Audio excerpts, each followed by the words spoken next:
வணக்கம் அங்கிள்.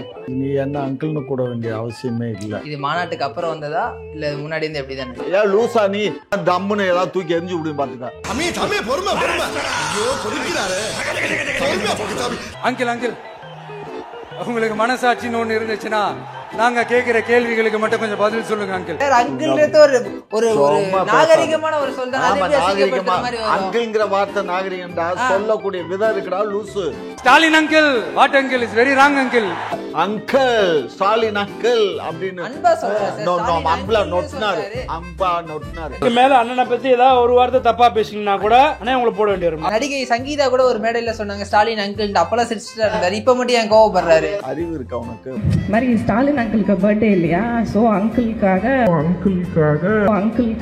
ஒரு பெரிய விழா நடத்துறாங்க. ஒரு ஓட்டுக்கு ₹1 ₹2 ₹500 இந்த மாதிரி கேட்டகரி எல்லாம் பிரிச்சு கொடுத்தாங்க. எல்லாம் காசை வாங்கிட்டு திமுகவுக்கு கூட்டணி குத்திட்டான் ஓட்டை. அதனாலதான் நாங்க ஆட்சிக்கு வந்தோம். நீங்க மைண்ட் வாய்ஸ் நினைச்சு சத்தமா பேசிட்டு இருக்கீங்க. நீ மைக்க தூக்கி ரோட்ல போய் கேட்டேன்னா திமுகவை கழுவி ஊத்துவாங்க.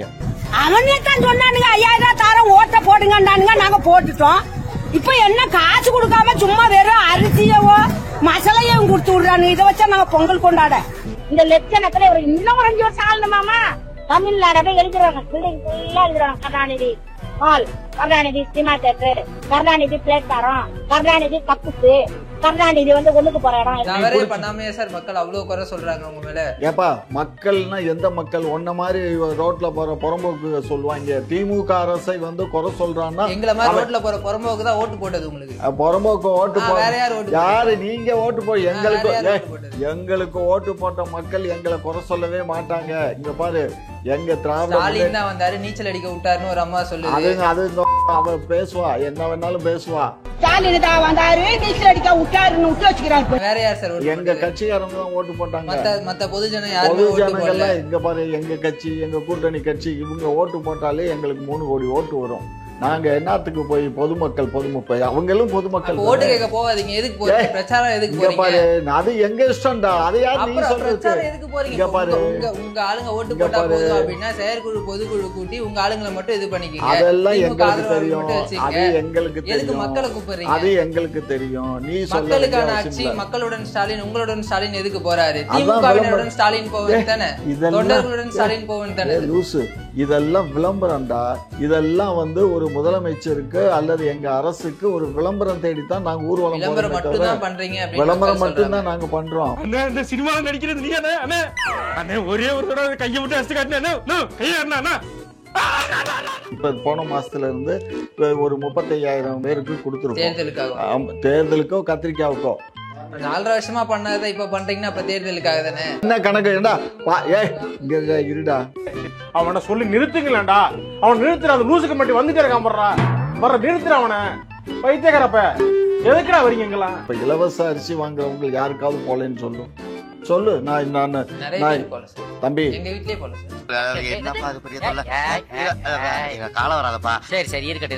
டிவிகேயோட மாநாடு பவுன்சர்களால தாக்கப்பட்டாங்க அப்படின்ட்டு ஒருத்தர் போய் குற்றச்சாட்டு வச்சிருக்காரு. இதுக்கு பின்னாடி திமுகவினுடைய சதி திட்டம் இருக்கு அப்படின்னு தாவேகா தொண்டர்கள் சொல்றாங்க. திமுக தான் பண்ணுது. ஒத்துக்கிறீங்க? திமுக அபிஷியலா இருக்கவங்களே ட்விட்டர்ல போடுறாங்க சார். தம்பி நீங்க பாரு, விஜயனுடைய அபிஷியல் இதுல இருந்தானடா இந்த பையன் பேசுறது வெளியில வந்துச்சு. எப்படி வெளியில வந்துச்சு? இவன் நான் தான் சார் உண்மையான பையன். அவன் தானே சார் எப்படி உண்மைன்னு நீ என்ன இருக்கன்னு இங்க பாரு. வீடியோ மேட்ச் எப்படி? வீடியோ எந்த வீடியோ? அவன் முகமே தெரியாது. சும்மா இந்த கதையெல்லாம் விடாது. அவன் தூக்கி வீசல முகம் தெரிஞ்சுச்சா? You dropped this டா. மாட்டிக்க. என்ன மாப்ள கேப்பா? ஓடு நல்லா இருக்கும் உனக்கு சூட்டா இருக்கும். என்ன மாதிரிடா சொன்னாரு? எப்படி ஆக்ஷன் பண்ணி சொன்னாரு சொல்லு. சொல்லுங்க, நீங்க சொல்லுங்க. நான் என்ன மஸ்துக்கு சொல்றேன்? நீ தான் பார்த்தேல்ல. இங்க பாரு, ஒரு விஷயம் புரிஞ்சுக்கோ. தங்கதுரை ஒரு அளவுக்கு மேல பண்ணாங்க. பெண்களுக்கு பாதுகாப்பு இல்ல அப்படியா? இருக்கிற ஆம்பளைகளுக்கு பூரா அப்ப காயடிச்சு விட்டுலாமாடா? நீங்க ஏதோ சொன்னீங்க, ஆனா என் காதுல இது ராங்கா விழுந்தது. காயடிச்சு விட்டுலாமாடா? இருக்கிற ஆம்பளைகளுக்கு பூரா அப்ப காயடிச்சு விட்டுலாமாடா? என்னடி சொல்ற? நீ என்ன சொல்ற? மோடியா ராகுலாரும் வந்து நொட்டுச்சு, இவர் பார்த்தாரு. தாத்தா நான் பார்த்தேன். பொம்பளை பிள்ளை இருக்கா, இல்லைன்னா நல்லா பேசி விட்டுருவேன். என்ன பண்ணுவேன்?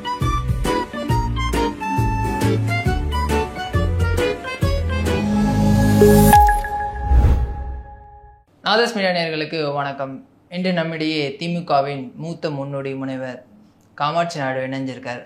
வணக்கம் அங்கிள். வணக்கம். அங்கிள்னு சொன்னால் திமுக காரங்களா ட்ரிகர் ஆகிறாங்க அப்படின்னு வந்து சொல்கிறாங்க சார், உண்மையா? அதாவது அங்கிள்ங்கிறது இப்போ நீ கேட்டதே கேலி கிண்டலோட கேட்குற, புரியுதா? சாதாரணமாக அங்கிள்ங்கிறது வேற. இல்லை, சாதாரணமாக சார் அங்கிள் சொல்கிறோம். சாதாரணமாக அங்கிள்னு நீ என்ன அங்கிள்னு கூட வேண்டிய அவசியமே இல்லை. என்னோட சார்னு சொல்லணும், ஐயான்னு சொல்லணும். அங்கிள்னு சொல்கிறேன் சார். என்ன ஐயான்னு சொல்லணும், நீ சார்னு சொல்ல வேண்டிய அவசியம் என்ன இருக்குது? எங்கிள்னு எல்லா ஒரு மரியாதை நிமித்தமாக, அதெல்லாம் மரியாதை நிமித்தமெல்லாம் என் வயசுக்கு நீ வந்து என்ன அங்கிள்னு கூப்பிட வேண்டிய அவசியம் இல்லை. நீ ஐயான்னு கூப்பிட்டா போதும். இது மாநாட்டுக்கு அப்புறம் வந்ததா இல்லை முன்னாடி? எப்பயுமே யாரும் என்னை அங்கிள்னு கூப்பிட மாட்டாங்க, சரியா? எல்லாமே ஐயான்னு தான் கூப்பிடுவாங்க. 2026 தேர்தலில் வந்து டிவிகேக்கும் திமுகவுக்கு தான் போட்டி அப்படின்னு விஜய் சொல்கிறாரு. இன்னொரு பக்கம் எடப்பாடி பழனிசாமி ஏடிஎம்கேக்கும் டிஎம்கேக்கு தான் போட்டி அப்படின்னு சொல்கிறார். சீமான் அவர்கள் நாம் தமிழருக்கும் டிஎம்கேக்கு தான் போட்டி அப்படின்னு சொல்கிறார். யார் சார் உண்மையான திமுக போட்டி? அதாவது சுயவரம் நடக்குது இப்போ. இது தேர்தல் இல்லை, சுயவரம். ஏன்னா அவந்தாலும் எனக்கு தான் போட்டின்னு எடப்பாடி சொல்கிறாரு, சீமான் எனக்கு தான் போட்டின்னு அவர் சொல்கிறாரு, டிவிகே சொல்கிறாரு அவர் எனக்கு தான் போட்டி, திமுகவுக்கும் எனக்கும் தான் போட்டிங்கிறாரு. நாங்கள் என்ன சுயவரமா? நாங்கள் என்ன சுயவரமா? இல்லை, திமுக வீழ்த்ததுல 3 பேருமே குறியா இருக்காங்க. அதான்ப்பா, அதாவது 3 பேருமே போட்டி போட்டு வர்றாங்க. இந்த பொண்ணை பார்க்க வர்றாங்கன்னு வச்சுக்கோ, சரியா? 3 பேர்த்தையுமே ரெஃப்யூஸ் பண்ணிட்டோம்னா என்ன ஆகும்? ஒன்றும் இல்லாமல் தானே போகும். வெறுங்கையோட தான் வீட்டுக்கு திரும்ப. மக்கள் தானே சார் முடிவு பண்ண. மக்கள் இல்லை, நீ இவங்க நான் போட்டின்னாக்க அந்த காலத்தில் அரசர்கள் காலத்தில் பல நாட்டு இளவரசர்கள்லாம் பொண்ணை வந்து பார்ப்பாங்க. பார்த்துட்டு நான் கட்ட போகிறேன்னு சில அதை பராக்கிரமத்தெல்லாம் காட்டுவானுங்க. கடைசியில் அந்த பொண்ணு எல்லாத்தையும் ரெஃப்யூஸ் பண்ணிட்டு போயிடும், புரியுதா? அது மாதிரி எல்லாத்தையும் மக்கள் ரெஃப்யூஸ் பண்ணிவிடுவாங்க. இந்த 3 கட்சியும் ரெஃப்யூஸ் பண்ணிவிடுவாங்க. 3 கட்சியில் டெபாசிட் வாங்கக்கூடாது ஒரே ஒரு ஆள் தான். அதுவும் நிற்கிறதுல ஒரு 10% தொகுதியில் தான் டெபாசிட் வாங்குவார் எடப்பாடி. அவர் போகிற அந்த கூட்டம்லாம் பார்க்குறீங்களா சார்? எவ்வளோ க்ரௌடு வருது பார்த்தீங்களா?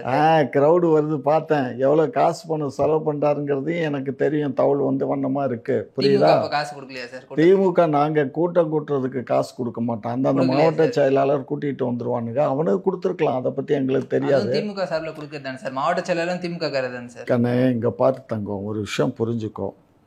கூட்டம் காட்டுறது, கூட்டமெல்லாம் ஓட்டம் மாற்றுறதுங்கிறதெல்லாம் இயலாது கண்ணு, புரியுதா? மக்கள் மனசில் யார் நிற்கிறாங்கங்கிறது தான் முக்கியம். நீ மைக்கை தூக்கி ரோட்டில் போய் கேட்டேன்னா திமுகவை கழுவி ஊற்றுவாங்க, புரியுதா? அதே மக்கள் வந்து உதயசூரியன் சின்னத்தை பார்த்தோன்னே டொக்குன்னு ஒரு அமுக்கு அமுக்கிட்டு போயிடுவானுங்க, புரியுதா? அதுதான் எங்களுக்கு கிடைச்ச பெரிய கிரெடிட். அந்த காலத்தில் அந்த ஜெயலலிதா இருக்கும்போது ரெட்டலை திமுக ஆட்சிக்கே வரல சார். அதை தான்டா கண்ண. அப்போ வந்து ரெட்டலைன்னா ஒரு குரூப் இருந்துச்சு, டக்குன்னு இது அமைக்கிடுவாங்க. காரணம், எம்ஜிஆர் ஆரம்பித்த கட்சி, ஜெயலலிதா அந்த அம்மா கூட எம்ஜிஆர் கூட இருந்த அம்மா அந்த அம்மா வச்சிட்ருக்கு அப்படிங்கிறதுக்காக ஜெயலலிதா எம்ஜிஆருங்கிறத 2 அந்த மிகப்பெரிய தலைவர்கள்னே வச்சுக்கோமே. அந்த ஆளுமைக்கு கிடைச்ச ஓட்டுகள் தான் அந்த வெற்றி, சரியா? அன்றைக்கு வந்து எடப்பாடி வந்து அந்த ஆட்சி கலைச்சிட்டு திரும்ப அவர் தேர்தலை சந்திச்சிருந்தார்னா இதே எதிர்கட்சி வரிசையில் கூட அன்றைக்கு வந்திருக்க இயலாது. இவர் எதிர்கட்சியில் வந்ததுக்கு காரணம் 4 ஆண்டு காலம் அவர் முதலமைச்சராக இருந்து மக்களுக்கு வந்து அந்த மக்கள் எந்த மக்கள், அவருடைய எம்எல்ஏ இருக்காங்க, மாவட்ட செயலாளர் இருக்காங்கல்ல, அவங்களுக்கெல்லாம் வயிறு முட்டை அவர் சாப்பாடை போட்டுட்டார். அந்த சாப்பாட்டில் தெரியுமில்ல உங்களுக்கு, ஒவ்வொருத்தனுக்கும் 5 சி போச்சு, ஒவ்வொருத்தருக்கும் 5 சி ஒரு எம்எல்ஏவுக்கு. அதுக்கப்புறம் 1 கிலோ கோல்டு இவ்வளவு கொடுத்து தான் அந்த ஆள் அந்த ஆட்சியை தக்க வச்சார்.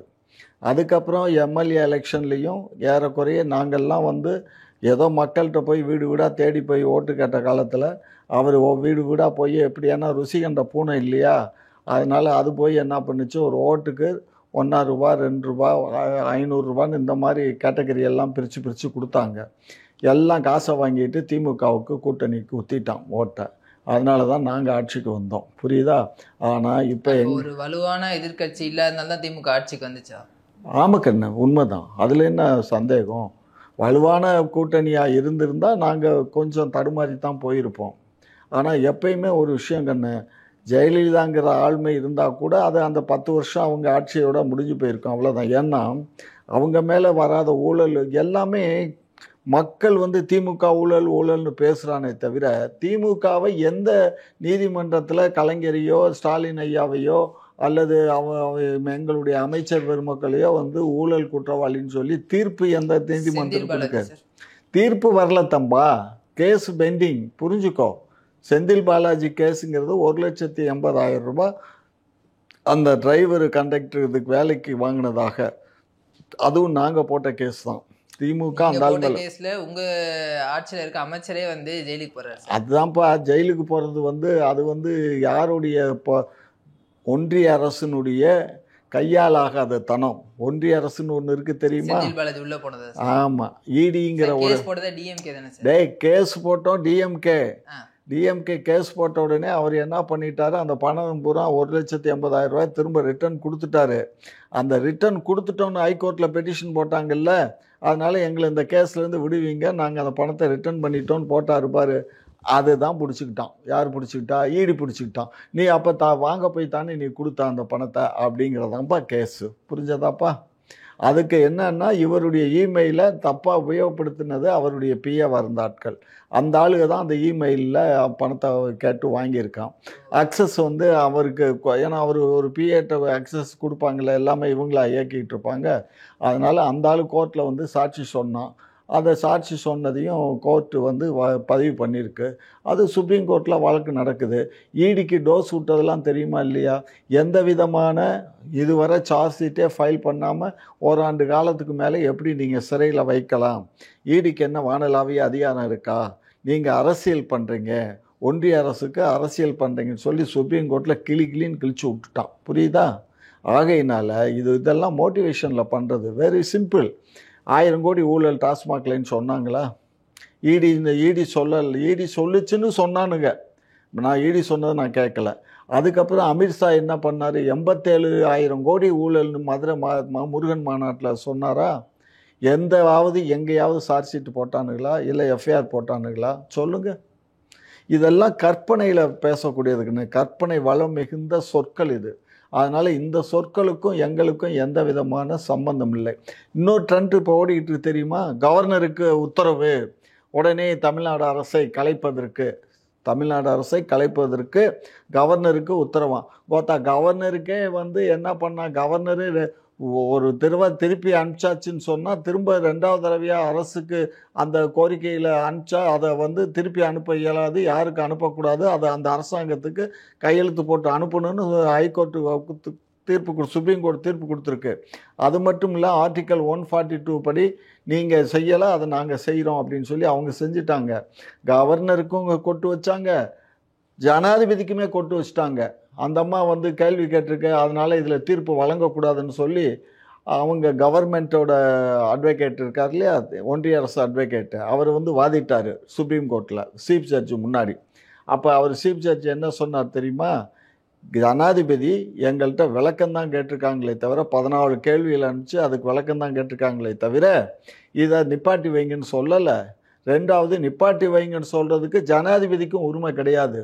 சரியா? எல்லாமே ஓகே சார், நீங்க சொல்றது எல்லாமே இந்த ஈடி பண்ணக்கூடிய அவசரத்தனம் மேல. இங்க மக்கள் இருக்கிற குற்றச்சாட்டு எதுவுமே நீங்க பேச மாட்டீங்க. நீங்க பிஜேபி தான் போறீங்க. ஆமா, இப்ப இல்ல மக்கள் ஏப்பா நாங்க தவறே பண்ணாத போது எங்களை தவறே பண்ணாமே சார் மக்கள் அவ்வளவு குறை சொல்றாங்க உங்க மேல. ஏப்பா மக்கள்னா எந்த மக்கள்? ஒன்ன மாதிரி ரோட்ல போற புறம்போக்கு சொல்லுவாங்க. திமுக அரசை குறை சொல்றான்னா எங்களை மாதிரி ரோட்ல போற புறம்போக்கு தான் ஓட்டு போட்டது உங்களுக்கு. புறம்போக்கு ஓட்டு யாரு? நீங்க ஓட்டு போய் எங்களுக்கு ஓட்டு போட்ட மக்கள் எங்களை குறை சொல்லவே மாட்டாங்க. இங்க பாரு, எங்க திராவிட வந்தாரு, நீச்சல் அடிக்க விட்டாருன்னு ஒரு அம்மா சொல்லுது. அவ பேசுவா, என்ன வேணாலும் பேசுவா.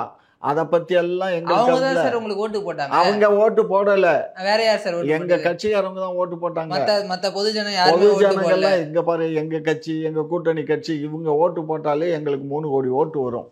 நாங்க என்னத்துக்கு போய் பொதுமக்கள் அவங்களும் பொதுமக்கள் அப்ப ஓட்டு கேட்க போகாதீங்க. எதுக்கு போறீங்க? பிரச்சாரம் எதுக்கு இங்க போறீங்க? பாரு, அது எங்க இஷ்டம்டா. அதை யார் நீ அப்புறம் சொல்றது? பிரச்சாரம் எதுக்கு போறீங்க? இங்க இப்ப பாரு, உங்க ஆளுங்க ஓட்டு இங்க போட்டா பாரு. போதும் அப்படின்னா செயற்குழு பொதுக்குழு கூட்டி உங்க ஆளுங்களை மட்டும் இது பண்ணிக்கீங்க. அதெல்லாம் திமுக எங்களுக்கு ஆதரவாளர்கள் தெரியும், மட்டும் வச்சுக்கங்க. அது எங்களுக்கு எதுக்கு தெரியும், மக்களை கூப்பிடுறீங்க? அது எங்களுக்கு தெரியும். நீ சொல்ல வேண்டிய மக்களுக்கான அவசியம் ஆட்சி, இல்ல. மக்களுடன் ஸ்டாலின், உங்களுடன் ஸ்டாலின் எதுக்கு போறாரு? அதான் திமுகவினருடன் ஸ்டாலின் போவன் தானே, இதெல்லாம் தொண்டர்களுடன் ஸ்டாலின் போவன் தானே. லூசு, இதெல்லாம் விளம்பரம்டா. இதெல்லாம் ஒரு முதலமைச்சருக்கு அல்லது எங்க அரசுக்கு ஒரு விளம்பரம் தேடித்தான் நாங்க ஊர்வலம் விளம்பரம் மட்டும் போறோமே தான் தவிர, பண்றீங்க அப்படின்னு விளம்பரம் மக்கள் மட்டும்தான் சொல்றாங்க. நாங்க பண்றோம். மக்கள்ல போய் பார்த்து மக்கள்கிட்ட இந்த மாதிரி எல்லாம் நான் அரசுக்கு நாங்க இந்த சேவையெல்லாம் பண்ணிருக்கு, இதெல்லாம் பண்றோம், இனி இதெல்லாம் பண்ண போறோம், கவலைப்படாதீங்க, மாசந்தோறும் உங்களுக்கு அவங்களுக்கு 1000 ரூபாய் வந்துச்சா, மக்கள் உரிமை தொகை உங்களுக்கு 1000 ரூபாய் வந்துச்சா, உங்க பையனுக்கு 1000 ரூபாய் வந்துச்சா, உங்க பொண்ணுக்கு 1000 ரூபாய் வந்துச்சா, ஒரு குடும்பத்துக்கு 3000 ரூபாய் வந்துச்சா? பையனுக்கு எப்படி சார்? பையன் படிக்கிற பையனுக்கு 1000 ரூபாய், பொண்ணுக்கு 1000 ரூபாய். வேலைக்கு போற பையனா இருந்தா சார்? வேலைக்கு போற பையனுக்குலாம் இல்ல, படிக்கிற பையனுக்கு தான், படிச்சு வேலை இல்லாத பையனுக்கும் தர்றோம். உரிமை தொகையே பாதி பேருக்கு போய் சேரல சார். பாதி பேருக்கு போலன்னு நீயே என்ன கணக்கு? இருடா, ஒரு விஷயம் கேளுடா செல்லம். பாதி பேர்னா யாரு பாதி பேரு? மொத்தம் மகளிர் மொத்தம் எவ்வளோ? இந்த தமிழ்நாட்டுல 3 கோடி பேர் வச்சுக்கோ.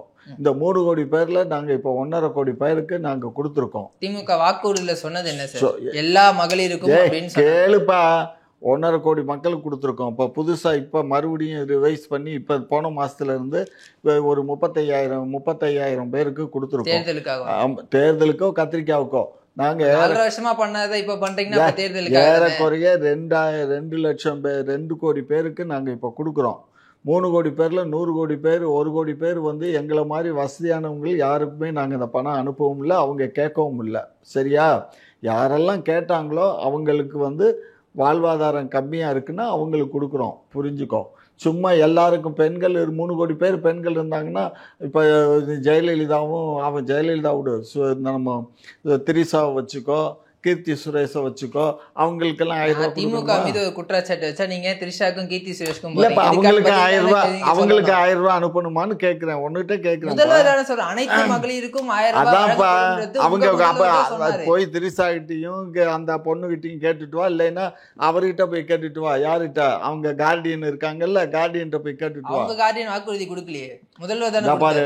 அவங்க எங்கள்கிட்ட பணம் கேட்கல, கேட்டவங்களுக்கு நாங்க கொடுக்குறோம். புரிஞ்சுக்கோ. வாக்குறுதி கொடுத்திருக்கீங்க. வாக்குறுதி கொடுத்தாக்க ஏடா கேட்காம அவங்க வாங்கி லூசா நீ அவங்க வாங்கி கேட்பாங்க, உங்களுக்கு எங்களுக்கு 1000 ரூபாய் கொடுங்க அப்படின்ட்டு. ஒரு விஷயத்தை நீங்க கொடுக்குறீங்க. அறிவு இருக்கா உனக்கு? வாக்குறுதின்னு கொடுத்தா அவங்க கேட்டா தானடா கொடுக்க முடியும். அவங்க பேங்க் அக்கௌண்ட் கொடுக்கணும். அவங்க கவர்மெண்ட் தானே சார் போய் பண்ணணும். ஒரு எம்எல்ஏ பார்க்க முடியல, ஒரு மினிஸ்டரை பார்க்க முடியல, மக்கள் சங்கம் யார்கிட்ட போய் அவங்க குறைய சொல்லுவாங்க. நீ ஒரு டெக்னிக்கல் பர்சன், நீ BE முடிச்சிருக்க. அப்படிப்பட்ட பையன் புரியாத மாதிரி முட்டாள் மாதிரி கேள்வி கேட்கிற. நாங்களா எப்படா கொடுப்போம்? நாங்களா எப்படி கொடுப்போம்? இப்ப நீ கவர்மெண்ட் தான் சார் அதிகாரம் இருக்கு, அவங்க நினைச்சா பண்ணலாமே சார். லூசு. திரும்ப கவர்மெண்ட் அதிகாரம் இருக்குன்னா அவங்க கேட்டு மனு செய்யணும். இல்ல மனு செஞ்சா தானே அவங்க பேங்க் கொடுங்கன்ட்டு மக்கள் உங்ககிட்ட கேட்கணும். ஆமா, கேட்டு அப்ளிகேஷன் கொடுக்கணும்டா. அருவி கட்டவனே அப்ளிகேஷன் கொடுக்காம இப்ப நீ காலேஜ்ல ஜாயின் பண்ண பல பேருக்கு வரல sir. First time already application பாரு. நீ இங்க பாரு, நீ காலேஜுக்கு போனீங்க, அப்ளிகேஷன் ஃபில் பண்ணி கொடுக்காம காலேஜுக்கு போனீங்க. ஃபர்ஸ்ட் டைம்ல பல பேர் அப்ளிகேஷன் ஃபில் பண்ணி கொடுத்தாங்க, அவங்களுக்கே உரிமை தொகை வரல. யார் சொன்னா? அப்ளிகேஷன் கொடுத்தவங்களுக்கு, அதாவது 2 கார் வச்சிருக்காங்க. நாங்கள் கேள்வி கேட்டிருக்கோம். கார் இருக்கா, பைக் இருக்கா, மொபைல் எத்தனை மொபைல் இருக்கு, என்ன மொபைல் இருக்கா, அந்த அப்ளிகேஷனை எடுத்து பாரு. இவ்வளோ இதில் சில இதுகளில் அவங்களுக்கு அதாவது ரேஷன் கார்டில் உங்கள் என்ன ரேஷன் கார்டு வச்சுருக்கீங்க, இலவச அரிசி இப்போ இலவச அரிசி வாங்குறவங்களுக்கு யாருக்காவது போலேன்னு சொல்லு. நான் தம்பி எங்கள் வீட்லேயே போல சார். இந்த பாரு, உங்க வீட்டுல நீ அப்ளிகேஷன் இங்கே போட்ட? எப்ப போட்ட? முகாம் வரும்போதே போட்டாச்சு. சரி, உங்க வீட்டுல என்னன்னு போட்ட அப்ளிகேஷன் சொல்லு. அப்ளிகேஷன் காப்பி இருந்தா கொடு, நான் கொடுக்குறேன். அப்ளிகேஷன் காப்பியை கொடு. அப்படி வராம இருந்தா அது எங்க நிக்குது, ஏது நிக்குதுன்னு பார்ப்போம். உடனே அனுப்ப சொல்றேன், கவலைப்படாத. எனக்கு பண்ணுவீங்க அது மாதிரி பல பேர் இருக்காங்களே சார். தம்பி அவங்க இங்க பாரு, நாங்க தான் பல பேர்னா நாங்க தான் இப்ப 2 கோடி பேருக்கு கொடுத்துட்டு இருக்கோமே. அப்புறம் என்ன பல பேருங்கிற? 1 கோடி மக்கள் வந்து வாழ்வாதாரம் உயர்வுல இருக்காங்க. நான் தான் சொல்லிட்டேனே, அந்த சினிமா நடிகைகளும் அவங்க அந்த கேரக்டர் எடுத்தீங்கன்னா இது சீரியல்ல நடிக்கிறவங்க ஒரு நாளைக்கு 40,000 50,000 சம்பளம் வாங்குறாங்க. இந்த மாதிரி கேட்டகரியெல்லாம் விட்டு இப்போ உங்கள் மாதிரி ஐடி ஊழியர்லாம் இருக்காங்க, அவங்களுக்கெல்லாம் வந்து இன்கம் டேக்ஸ் பே பண்ணுறவங்களுக்கு இல்லை தம்பி. புரிஞ்சுக்கோ, வருமான வரி செலுத்தக்கூடியவங்களுக்கு இந்த இலவச 1000 ரூபாய் இல்லை. வருமான வரி செலுத்தாமல் வறுமை கோட்டு கீழே இருக்கவங்களுக்கு தான் இந்த பணம். புரிஞ்சுக்கோங்க. சரி, இப்போ டிவிகேயோட மாநாடு பவுன்சர்களால் தாக்கப்பட்டாங்க அப்படின்ட்டு ஒருத்தர் போய் குற்றச்சாட்டு வச்சிருக்காரு. தாவேகா தலைவர் மீது வழக்கு பதிவு செஞ்சுருக்காங்க. அதுக்கப்புறம் அந்த பையன் வந்து நான் இல்லை அப்படின்ட்டு இன்னொரு பையன் சொல்கிறான். விழுப்புரத்தை சேர்ந்த ஒரு பையன் தான் வந்து தள்ளி விட்டாங்க, பவுன்சர் வந்து தள்ளி விட்டு கீழே விழுந்தாரு அப்படின்றது வந்து ஒரு வீடியோ வந்திருக்கு. ஆனால் வந்து பெரம்பலூரை சேர்ந்த சரத்குமார் அப்படின்றவர் வந்து காவல்துறையில் போய் ஒரு புகார் கொடுத்துருக்காரு. இந்த மாதிரி வந்து தாவேகா தலைவர் விஜய் மீது நடவடிக்கை எடுக்கணும், பவுன்சர் வச்சு எங்களை தாக்குறாரு அப்படின்ட்டு. இதுக்கு பின்னாடி வந்து திமுகவினுடைய சதி திட்டம் இருக்கு அப்படின்னு வந்து தாவேகா தொண்டர்கள் சொல்றாங்க. நீங்க எப்படி அதுக்கான சில போட்டோஸ் கூட வந்திருக்கு, நீங்க ஆசைப்பட்டீங்கன்னா அதையும் காட்டேன். அந்த பையன் வந்து திமுக சேர்ந்த ஒருத்தரோட புகைப்படம் எடுத்து இருக்காரு. ஏப்பா திமுகல இருக்கவன் புகைப்படத்தை எடுத்து திமுக காரன் ரசிகரா இருக்க கூடாதா? இல்ல திமுக தான் வந்து இந்த மாதிரி திமுக தான் பண்ணுது. திமுக எங்களுக்கு ரொம்ப அவசியம்டா. திமுக ரொம்ப அவசியம். நாங்க தான் சொல்லி விட்டு ஏறி போய் அவனை போய் அவன் கத்தி வச்சிருந்தானா பாத்தியா? செக் பண்ணியா? ஒரு கால் கத்தி எடுத்து குத்த போனானா விஜய? இல்லை துப்பாக்கி எடுத்து சுட போனானா? எதுக்கு பவுன்சர் தூக்கி கீழே போட்டான்? பவுன்சர் அவன் கூட வரவே கூடாது. அந்த ஆளு எந்த பையனே சொல்லிட்டாங்க எங்க தலைவர் மீது தவறா நீங்க குற்றச்சாட்டு வைக்காதீங்க. அது அவன் கிடையாது, அவன் கிடையாது. அதுதான் சார் சொல்ல, திமுகவினர் வந்து ஒரு ஆளை சொல்றாங்க. இங்க பாரு, ஒரு விஷயம் புரிஞ்சு. அது நீ சொல்றவன் கிடையாது, அவனும் கிடையாதுன்னா அப்ப எவன்டா? இப்போ ஒரு பையன் வீடியோ போட்டிருக்கான், விழுப்புரத்தை சேர்ந்த ஒரு பையன். அவன் மாநாட்டுல எல்லாம் தான் போய் கலந்துக்கிட்டானுங்க, எல்லாம் வந்ததான். இதெல்லாம் வந்து நமக்கு தேவையில்லாத வேலை. இது உண்மையை கண்டுபிடிக்கிறது காவல்துறைக்கு தெரியும். புரிஞ்சதா? நீங்க ஒன்னும் ஊடகத்துல இது பண்ண வேண்டாம். அவன் தான் தாயை கூட்டிட்டு போய் தாயே ஃபேக்குன்னு சொல்றான். அவன் தான் அது எங்க அம்மாவே இல்லைன்றான். அதுக்கான வீடியோஸும் வந்திருக்கு. இங்க பாரு கண்ணே, திமுகவினர் தான் இதை வந்து சோசியல் மீடியால வந்து போட்டுட்டே இருக்கீங்க திரும்ப திரும்ப. இங்க பாரு, ஒரு விஷயம் புரிஞ்சுக்கோ. எப்படினாலும் அதை கூட விடு, அதுவும் வேணாம் இதுவும் வேணாம். திமுக சொல்றத கேளு. எப்படினாலும் ஒருத்தனை பவுன்சர் தூக்கி வீசினது அது உண்மையா அது பொய்யா? அதை சொல்லு. உண்மைதான் சார், அது உண்மைதானே, கண்டிக்கத்தக்க. அதோட நிப்பாட்டு, அதோட நிப்பாட்டு. திமுக வந்து ஒரு சீப்பான அரசியல் பண்றாங்களே சமூக வலைதளம். அப்படியெல்லாம் சீப்பான அரசு வந்து அந்த இது பேரில் எஃப்ஐஆர் போட்டு அவங்கள கூப்பிட்டு விசாரித்து உண்மை என்னங்கிறத கண்டுபிடிக்கும் காவல்துறை. இதுக்கிடையில் நீங்கள் ஏன் முந்திரி கொட்டை மாதிரி முந்திரிங்க? காவல்துறையில் கம்ப்ளைண்ட் தானே, புகார் தானே கொடுத்துருக்கான். புகார் கொடுத்தா என்ன பண்ணும் போலீஸு? கூப்பிட்டு விசாரிக்க தானே செய்யும். இல்லை உடனே அரெஸ்ட் வாரண்ட் வாங்கி நீதிமன்றத்தில் போய் அரெஸ்ட் பண்ணி கூட்டிகிட்டு வந்துருவாங்களா? இல்லை, முழுமையாக விசாரணை வேணும். அதெல்லாம் அப்புறம் என்னத்துக்கு துடிக்கிறீங்க? நான் கூட சொல்கிறேன், இருடா இரு, நான் கூட தான் சொல்கிறேன். நான் போயிட்டு இருந்தேன் மாநாட்டுக்கு, என்னை தூக்கி வீசிட்டாங்க. ஆனால் நான் தான் உண்மையான ஆள். அவன் பொய்யா சொல்லி இன்னொருத்தன் சொல்கிறான் அது பொய் அப்படின்னு நான் சொன்னேன்னு வச்சுக்கோ. அப்போ நான் சொல்கிறத நீ உன் சேனலில் எடுத்து போட்டு பரப்புரை பண்ணிக்கிற வேண்டியதானே? உனக்கு விஜய் அபிஷியலா இருக்கவங்களே வந்து ட்விட்டர்ல போடுறாங்க சார். தம்பி நீங்க பாரு, நீ ஏன் இத விஜயினுடைய அபிஷியல் இதுல இருந்தானடா இந்த பையன் பேசுறது வெளியில வந்துச்சு? எப்படி வெளியில வந்துச்சு? இவன் நான் தான் சார் உண்மையான பையன், அவன் தானே சார் வந்து எப்படி உண்மைன்னு நீ என்ன வீடியோஸ் மேட்ச் ஆகுது. இங்க பாரு, வீடியோ மேட்ச் ஆகுது. எப்படி வீடியோ? எந்த வீடியோ? அவன் முகமே தெரியாது, சும்மா இந்த கதையெல்லாம் விடாது. அவன் தூக்கி வீசல முகம் தெரிஞ்சுச்சா? முகம் தெரிஞ்சாப்பா? முகம் தெரியல சார். அப்புறம் வந்து அந்த பையன் தான் போயிருக்கேன்றது அவன் சொல்லியிருக்கான். அந்த பையன் வேற, அவன் வந்து என்னை மாதிரி வச்சு சொல்றாங்க, ஆனா நான் அவன் கிடையாது அப்படின்னு நான் பார்த்தேன். அந்த பையன் போட்டிருக்க சட்டை மாதிரி தான் இந்த பையன் போட்டிருக்கான். 2 பேர் சட்டையும் ஒத்து போகுது.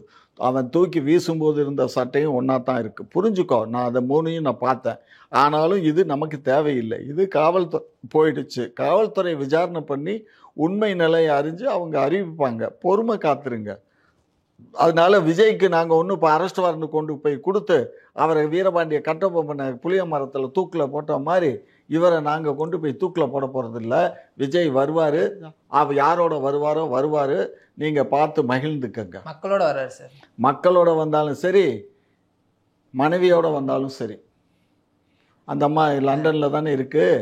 அது அவங்களோட பர்சனல் சார், அது நம்ம சொல்லணும்னு அவசியம் இல்லை. அவர் வந்து எது பர்சனல்? அதாவது அவரோட வைஃப் எப்ப ஒருத்தன் அரசியலுக்கு வந்துட்டானோ அவனுக்கு பர்சனல் கத்திரிக்காங்கிறதெல்லாம் கிடையாது. முதல்வருடைய குடும்பத்தையோ துணை முதல்வருடைய குடும்பத்தையோ பத்தி பேசினா வந்து திமுக காரன் கோவம் வரும்ல சார். என்னடா நீங்க தான் மூச்சுக்கு 300 தடவை அந்த அம்மா அந்த கோயிலுக்கு போச்சு, இந்த கோயிலுக்கு போச்சு, அந்த கோயிலுக்கு போய் சாமி கும்பிட்டுச்சு, இந்த கோயிலில் போய் சாமி கும்பிட்டுச்சுன்னு எடுத்து இப்போ நான் எல்லாத்தையும் போட்டுக்கிட்டு இருக்கீங்க. என்ன பண்ணாங்க எங்கள் சகோதரி? அவங்களுக்கு இஷ்டம், அவங்க சாமி கும்பிட்றாங்க, கோயிலுக்கு போகிறாங்க, வர்றாங்க. அதை போய் எடுத்து போட்டு எல்லா ஊடகங்களையும் போட்டுக்கிட்டு இருக்கேன். ஊடகத்தை திறந்தீங்கனாலே நீ வந்து சிஎம்முடைய துணைவியாரை பற்றி தான் போடுறீங்க, வேற எதை பற்றி போடுறீங்க? பல நல்ல நியூஸும் போடுறாங்க சார். பல நல்ல நியூஸ் எந்த நாயும் போடுறது எல்லாமே போடுறாங்க சார். எந்த நாயும் போடுறது இல்லடா. எடப்பாடியோ சீமானியோ தான் வந்து பெருசா காட்டுறது இல்லை. மற்றபடி முக ஸ்டாலின் தான் வந்து பல ஊடகங்கள் காட்டுறாங்க. பல ஊடகங்கள் காட்டலை, பல ஊடகங்கள் காட்டுறது பூரா நையாண்டி பண்ணி காட்டுறான். புரிஞ்சுக்கோ, நாங்கள் எங்கள் ஊடகங்கள் மட்டும்தான் நேர்மையாக நடத்துகிறோம். மற்ற ஊடகங்கள் எல்லாமே குளோரிஃபை பண்ற ஊடகங்கள் வந்து நல்ல ஊடகங்கள், உங்களோட தப்ப சொல்றவங்க வந்து கெட்ட ஊடகங்கள். இங்கே பாரு, இன்னைக்கு காலையிலேருந்து என்னை பற்றி ட்ரோல் பண்ணவன் கிட்டத்தட்ட எத்தனை பேர் போய் பண்ணியிருக்கான் தெரியுமா? 70-80 லட்சம் பேர். நேற்று காலையில் இன்னைக்கு நைட்டு 12 மணிலேருந்து நான் வீட்டில் இருந்து பார்க்கும்போது 10-30 வெள்ளியும் அவ்வளோ லட்சம் பேர் பார்த்துருக்கான், ட்ரோல் பண்ணியிருக்காங்க. புரியுதா? ஆனால் சிஎம் எல்லா கருத்துக்கும் ஏற்றுக்கணும்னு உங்களுக்கு அவசியம் இல்லை சார். அவங்களுக்கு பிடிக்காத கருத்துக்கள் சொல்லும் போது, அவங்களுக்கு எதிரான கருத்துக்களை சொல்லும்போது அவங்க ட்ரோல் பண்ண தான் செய்வாங்க சார். ட்ரோல்ன்றது உங்களுக்கு மட்டும் இல்லை சார், எல்லாருமே பண்ணியிருக்காங்க. முதல்வர் உட்பட, துணை முதல்வர் உட்பட எல்லாருக்குமே தான் சொல்கிறேன். இந்த மாதிரி சிஎம்ஐ ட்ரோல் பண்ணுறீங்க. அவர் ஏதோ ஒரு டங்கு சிலிப்பாகி ஏதாவது ஒரு வார்த்தையை மாற்றி சொல்லிட்டாருன்னா அது என்னமோ பெரிய இந்த கொலை குற்றம் மாதிரி எல்லாம் உடனே அதை மாத்திரம் மேலே கீழே நிறுவனம் வந்து அதை மாற்றி திரும்ப போட்டிருந்தாங்க. அதை பார்த்தீங்களா? ஏன்னா அதை எடிட் பண்ணி போட்டிருந்தாங்க. ராஜீவ் காந்தி அப்படின்றது திரும்ப ராகுல் காந்தி அப்படின்ட்டு எடிட் பண்ணி போட்டு, அதை எடிட் பண்ணி போடல, அவரே பேசிட்டாரு. புரிஞ்சுக்கோ, அவரே திரும்ப திரு ராகுல் காந்தி அவர்களே, சகோதரர் ராகுல் காந்தி அவர்களேன்னு அவரே பேசிட்டாரு. அவர் பேசுனது தான் போட்டிருக்காங்க. மனித இயல்பு தான். அப்புறம் என்னத்துக்கு அதை எதிர்த்து திரும்ப போடுறாங்க? திரும்ப எதுக்குடா போடுறானுங்க? திரும்ப எதுக்கு போடுறீங்க? இதே ஸ்டாலின் தான் சார் பல இடங்கள்ல வந்து இந்த மாதிரி உளறி பேசியிருக்காரு. அதுக்கு பேரு உளறல் இல்ல, அதுக்கு பேரு உளறல் இல்ல. சில நேரங்களில் ட்ரங்க் ஸ்லிப் ஆகிடும். புரிஞ்சுக்கோ, அதாவது வயசை ஒரு இதாக எடுத்துக்கோ. அவருக்கு 72 வயசு. அந்த 2 வயசில் இங்கே எல்லாம் அவர் வந்து இந்த ஊடகங்களை பார்க்காம இருந்தாருன்னா தேவலை. அவர் எல்லா ஊடகங்களையும் பார்க்குறாரு, எரிச்சல் படுறாரு, கோபப்படுறாரு. என்னடா நம்மளை இப்படியெல்லாம் சொல்கிறாங்க, நம்ம மக்களுக்கு நல்லது செய்யணும் தானே நினைக்கிறோம். இந்த ஆட்சியில் ரொம்ப நேர்மையாகவும் ரொம்ப மெனக்கிட்டு ஆட்சி பண்ணிகிட்டு இருக்காரு. ஒரு சிஎம் வந்து என்ன நைட்டில் தூங்க கூட விட மாட்டேங்கிறானுங்க அப்படிங்கிற அளவுக்கு பேசினாருன்னா எந்த அளவுக்கு அவர் மனசு வெம்பி பேசியிருப்பாரு, எந்த அளவுக்கு அந்த அமைச்சர்கள் பண்ணியிருந்தா. அதைத்தான்ப்பா, அந்த அளவுக்கு அவர் அமைச்சர்களையே வேட்டு வைக்கிறாரு. இந்த மாதிரி சொல்லி அவங்களையெல்லாம் திருத்துறாரு. எந்த தவறு மனவேதனையில இருந்திருக்காரு சார் அவரு. அமைச்சர்களே இப்படி பண்றீங்களேப்பா அப்படின்ட்டு வந்து மனக்குமுறல்ல இருந்திருக்காரு. அதான் மனக்குமுறல் தான். அவன் ஓசி பஸ்ன்னு சொன்னதே பெரிய குற்றம் தான். ஓசிங்கிறது நம்ம சாதாரண கிராமப்புறங்கள்ல சொல்றதுதான். அமைச்சர் அப்படி பேசலாமா சார்? அது அமைச்சர் அப்படி பேசலாமான்னு கேட்குறீல்ல. அப்புறம் என்னத்துக்கு ஒரு அமைச்சரை பார்த்த அங்கிள் ஸ்டாலின் அங்கிள் அப்படின்னு நொட்டினாரு. நடிகை சங்கீதா கூட ஒரு மேடையில சொன்னாங்க ஸ்டாலின் அங்கிள். அப்பெல்லாம் சிரிச்சு இப்ப மட்டும் என் கோவம். அது வேற, அது வந்து அது பிரியமா அதெல்லாம் மைடியர் அங்கிள்னு சொல்றது. இவரு ஒரு மாநாட்டுல இவரு வேணும்னு அசிங்கப்படுத்துறதுக்காக அதை யூஸ் பண்றாரு. சும்மா பேசாது. ஆமா, நாகரிகமா அங்கிள்ங்கிற வார்த்தை நாகரிகம்டா. சொல்லக்கூடிய விதம் இருக்குடா லூசு. மைடியர் அங்கிள் நான் சொன்னாரு. எப்படி என்ன மாதிரி சொன்னாரு? எப்படி ஆக்ஷன் பண்ணி சொன்னார் சொல்லு? சொல்லுங்க, நீங்க சொல்லுங்க. நான் என்ன மஸ்துக்கு சொல்றேன், நீ தான் பார்த்தேல்ல. இங்க பாரு, ஒரு விஷயம் புரிஞ்சுக்கோ. இங்க பாரு, அவரே மை டியர் அங்கிள்னு சொல்லிட்டாரு. அவரே அடுத்து நான் தான் மாமான்னு சொல்லிட்டாரு. அப்புறம் அந்த மாமாவை பத்தி பேசி என்ன தாய் மாமன் சொன்னார் சார், அதையும் நீங்க சேர்த்துக்கணும். அதை எதுக்கு சேர்க்கணும்? உனக்கு அது அவர் சொன்னதானே. இப்ப ஸ்டாலின் மாமான்ட்டார்ல, மாமா தான். கோவப்படுறீங்களே, தாய் மாமன் தானே சொன்னாரு. அவங்க தாய்க்கு மாமாவா? அப்ப சார் தாய்மா நீங்க ஒரு இங்க பாரு, தாய் மாமன் தானே சொன்னாரு. இங்க பாரு, தாய் மாமன் தானே சொன்னாரு. தாய் மாமன் தானே சொன்னாரு. தாய்க்கு தானே மாமா. தாய் மாமன்னா என்னடா அர்த்தம்? உங்களுக்கும் தெரியும் சார். எனக்கு தெரியுமா தெரியாத வேண்டாம். இந்த நேரத்துல இந்த இடத்துல என்ன அர்த்தம்? இங்க பாரு, இந்த இடத்துல இந்த இடத்துக்கு என்ன அர்த்தம்? தாய் மாமா, தாய் மாமா அப்படின்னா என்ன அர்த்தம்? என்ன அர்த்தம்? சகோதரியோட குழந்தைக்கு அவர் வந்து தாய் மாமா அப்படின்னு சொல்றாரு சார். அதுதான் குழந்தையுடைய சகோதரிக்கு இல்ல, அவர் சொன்னது தாய் மாமா. தாய்க்கு மாமா அவரு. சரிப்பா, அவர் தாய்க்கு தாப்பா மாமா. இப்ப என்ன செய்யணுங்கிற? நீங்க தவறா சொல்றீங்க. என்ன தவறா சொல்றேன்? அது மாதிரிதான் இப்ப தெரியுதா உனக்கு? அது மாதிரிதான் அவர் மிஸ்டர் அங்கிள்னு சொன்னது அதேதான். ஒரு முதலமைச்சரை பார்த்து சொல்ல வேண்டிய அவசியம் இல்ல. ஸ்டாலின் எடப்பாடி வந்து எப்படி வந்து பதவி வாங்கினாரு அப்படின்னு வந்து சொன்னாரு. உண்மைதானே? வச்சு சொன்னாரு. அது உண்மைதானே? அதுதான் சார் அவரும் சொல்றாரு. எடப்பாடி பழனிசாமி இந்த எடப்பாடி பழனிசாமி எடுப்பா, அதை காட்டட்டும் போகட்டும். அப்பதான் சேனல்ல போனா தான் தெரியும். எத்தனை பேரை தள்ளி விட்டு காலில் திடீர்னு அவரு எந்திரிப்பாரு. நமக்கு என்னடா ஷாக் ஆகும். திண்டுக்கல் சீனிவாசன். அதுக்கப்புறம் அவர் எந்திரிச்ச உடனே அடுத்து பார்த்தா இவரு நம்ம தினகரன். அதுக்கப்புறம் உள்ள போய் பார்த்தா அந்த அம்மா காலை முடிச்சிட்டு இருக்காரு. என்னங்கடா அது? இதெல்லாம் வெளியில பேச மாட்டீங்க, இதெல்லாம் சொல்ல மாட்டீங்க. அவர் ஆட்சி மீது இருக்க குறைய சொல்லணும் சார். நீங்க எப்படி போய் ஆட்சி நீ வாங்கின? காலில் விழுந்தானே நீ வாங்கின, காலில் பிடிச்சுதானே வாங்கின. சொல்லும்போது கொச்சை இல்லையா சார்? எது கொச்சை? நான் தான் சொல்றேனே, கொச்சை இல்ல, காலில் விழுந்தா தானே சொல்றாரு. அப்ப அது கொச்சை இல்ல. ஆனா விஜய் அங்கிள் சொன்னது உங்களுக்கு பாரு, நான் சொல்ல அவர் இங்க பாரு, புரிஞ்சுட்டு பேசணும், சும்மா புரியாம பேசக்கூடாது. காலில் பிடிச்சி காலில் அவர் போய் விழுந்தாரா இல்லையா? அந்த காலில் விழுந்ததுகளை பூரா அவர் மட்டும் விழல. அதே மாதிரி திரு ஸ்டாலின் அவர்களை வந்து அங்கிள்னு சொல்றாங்களா இல்லையா சார்? அவரே சொல்லுங்க. அது வேற, அது விஜய் பேச, அது வேற, இது வேற. இப்ப நீங்க சரி, நீ விட்டுடு இந்த சப்ஜெக்ட விட்டுடு. இத விட்டாக்கா அவரு தாய்க்கு மாமாவாச்சு, அதை விட்டுடு. அத வந்து தவறா திருச்சி சொல்றீங்க. நீ தானடா சொன்ன தாய்க்கு மாமான்னு. அப்புறம் என்ன? அவர் வந்து என்னோட சகோதரியோட குழந்தைங்களுக்கு நான் வந்து தாய் மாமா இருப்பேன் அப்படின்றதுதான். தாய்க்கு மாமாவா இருப்பாரு, கவலைப்படாது. உங்க ஸ்டாண்ட்ல இருந்து அதே சொன்னேன் எப்படி சார்? அவ்வளவுதான், அதான் உண்மை. அவர் சொன்னதை நான் ரிப்பீட் பண்ணிருக்கேன், அவ்வளவுதான். தவறான வார்த்தை அங்கிள் அப்படின்றது தவறான வார்த்தை. தவறான வார்த்தை இல்ல, அந்த வார்த்தை தவறானதுல சொன்ன விதம் தவறு. நான் என்ன சொல்றேன், அந்த வார்த்தை தவறல்ல, சொன்ன விதம் தவறு, அவ்வளவுதான். அவர் வச்ச குற்றச்சாட்டுகளுக்கு தான் சார் நீங்க பதில் சொல்லணும். குற்றச்சாட்டு என்னடா? பெண்களுக்கு பாதுகாப்பு இல்ல அப்படின்னு. அப்படியா? இப்ப உங்க அக்கா தங்கச்சி, உங்க வீட்டுக்காரம்மா, உங்க அக்கா தங்கச்சி எல்லாம் எங்க இருக்காங்க? பாதுகாப்பா இருக்காங்களா இல்ல வேற எவனாவது தூக்கிட்டு போயிட்டாங்க? குற்ற சம்பவங்கள் நடக்காம இருக்கா? பெண்களுக்கு எதிரான குற்ற சம்பவங்கள். ஏண்டா 8 கோடி மக்கள் 9 கோடி மக்கள் இங்க வாழ்ற இந்த தேசத்துல எங்கேயோ அத்தி புத்தாப்புல அங்க ஒண்ணு இங்க ஒண்ணு ஏதோ ஒரு தவறுகள் நடக்குது அப்படின்னா இருக்கிற ஆம்பளைகளுக்கு பூரா அப்ப காயடிச்சு விட்டுலாமாடா? கவர்மெண்ட் தானே பொறுப்பு. எல்லாத்துக்கும் கவர்மெண்ட் தான்டா பொறுப்பு. அப்ப எல்லாம் கவர்மெண்ட் பிடிச்ச ஒன்ன மாதிரி பசங்க இளவட்ட பசங்களை பூரா காயடிச்சு விட்டுலாமா? இந்த நாய்க்கெல்லாம் ஊசி போடுறாங்க பாத்தியா? நாய்க்கு ஊசி போடுறாங்க, அது மாதிரி நாய்க்கு ஓட்ட மாதிரி உங்களுக்கு ஊசி போட்டுலாமா? வந்து உங்களுக்கு வந்து ஓட்டு போட்டு எங்களுக்கு வந்து நல்லாட்சி கொடுப்பாரு, எங்களுக்கு வந்து பாதுகாப்பான அரசு. இதுக்கு மேல எந்த கொம்பனாலும் நல்லாட்சி கொடுக்க இயலாதுடா. திராவிட முன்னேற்ற கழகம் தான் நல்லாட்சி கொடுக்குது. எங்களுடைய வேற ஒரு உலகத்துல இருக்கீங்கன்னு நினைக்கிறேன். மக்கள் சொல்றதெல்லாம் கேட்காம நீங்க வந்து தம்பி மக்கள்னு நீ வசப்படாத. மக்கள் எந்த மக்கள்? உங்களை மாதிரி ஊடக மக்கள் தான் எங்களுக்கு எதிராக. எங்களை மாதிரி ஊடக மக்கள் கொஞ்சம் பேர் தான் சார் இருப்பாங்க. மத்தவங்க எல்லாம் பொதுமக்கள். ஸ்டாலின் நல்லது பண்ணுவாரு அப்படின்னு வந்து உங்களுக்காக ஓட்டு போட்ட சாதாரண மக்கள். சரி இருப்பா, கொடுத்த வாக்குறுதியை நிறைவேற்றுவாரு அப்படின்னு நினைச்சு போட்டு கொஞ்சம் நிப்பாட்டு. நீ கேள்வி கேட்கறதான் உன் வேலை, பதில் சொல்ல வேண்டியது என் வேலை. நீயே பதிலும் பேசுற. நீயே என்ன கேள்வி கேட்ட?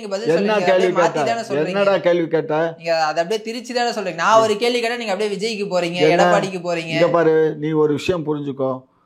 மக்களுக்கு நாங்க சேவை செய்யாது போனா, மக்களுக்கு நன்மை செய்யாது போனா 39+1 40 தொகுதியிலும் எப்படி 24 நாடாளுமன்ற தேர்தலை நாங்க வெற்றி பெற்றிருப்போம். கொஞ்சம் சிந்திச்சு பாரு. இங்க பாரு இந்த பாரு மனிதனா சிந்திச்சு பாரு. நான் தம்முன்னு ஏதாவது தூக்கி எரிஞ்சு விடுன்னு பாத்துக்க. மோடியா ராகுலான்ற மோடியா ராகுலான வந்து நொட்டுச்சு இவரு பார்த்தாரு. தமிழகத்துல பாஜக வேணாம் அப்படின்னு திமுக கூட்டணி ஜெயிச்சுச்சா இல்லையா அதுதான் சப்ஜெக்ட். திமுக கூட்டணி ஜெயிச்சா இல்லையா? எடப்பாடி விஜய் அப்படின்றதுக்கான தேர்தல் கிடையாது. மோடிக்கா ராகுல் காந்த தேர்தல். மோடிக்கா ராகுல் காந்தி மோடி வேணான்ற ஒரு மனநிலை மக்கள் இருந்ததால திமுக கூட்டணிக்கு வாக்களிக்கிறாங்க. அதெல்லாம் நீயா கற்பனை பண்ணிக்கோ, நீயா பேசிக்கோ, எதை வேணாலும் பண்ணு. பொம்பளை பிள்ளை இருக்கா இல்லைன்னா நல்லா பேசி விட்டுருவேன். என்ன பண்ணுவேன்? அவங்களுக்கு தான் டோல் பண்ணுறதுக்கு கிடைக்கலன்னா நீ ஏன் டோல் பண்ண போறியா? இதை வச்சு பண்ணிக்கோ. ரொம்ப நன்றி சார். நன்றி கண்ணு, வணக்கம்.